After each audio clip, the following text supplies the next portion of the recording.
Hi ha actes que, de fet, constitueix per mi, en nom dels amics del país, un privilegi poder presentar.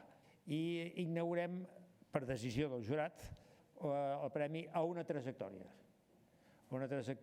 personal, acadèmica, de compromís. Inaugurar aquesta trajectòria nova amb la persona de l'Andreu Mas-Colell, per tots nosaltres és una immensa satisfacció.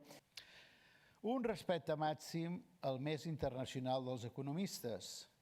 Al Departament d'Economia vaig descobrir un Minnesota que sabia com ningú d'economia aplicada. També sabia de cultura, d'història i d'art. Local i universal, antiga i contemporània. Reconec que mai he vist un disc dur tan potent.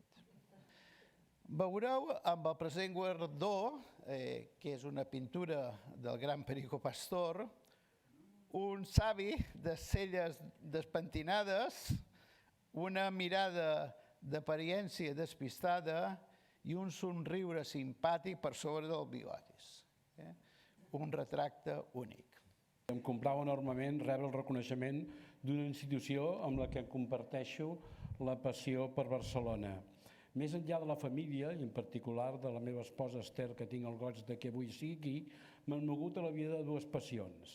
L'apurament intel·lectual per la teoria econòmica i la, diguem-ne, cívica per participar activament en la millora del meu entorn des de Barcelona estant. Mai he concebut l'economia com un joc de suma zero, això ho fa en Trump, però no els economistes de carrera. Aquests, el primer que aprenem i que se sap des d'Adam Smith és que la prosperitat només és possible comerciant, és a dir, cooperant. La nostra només pot ser una economia oberta, però si bé, en paraules que vaig utilitzar a la lliçó inaugural de l'UPF fa 35 anys, des de Catalunya ens convé tenir els peus al bord però el cap al món, penso, per exemple, que Barcelona s'ha de projectar al món com una gran capital europea.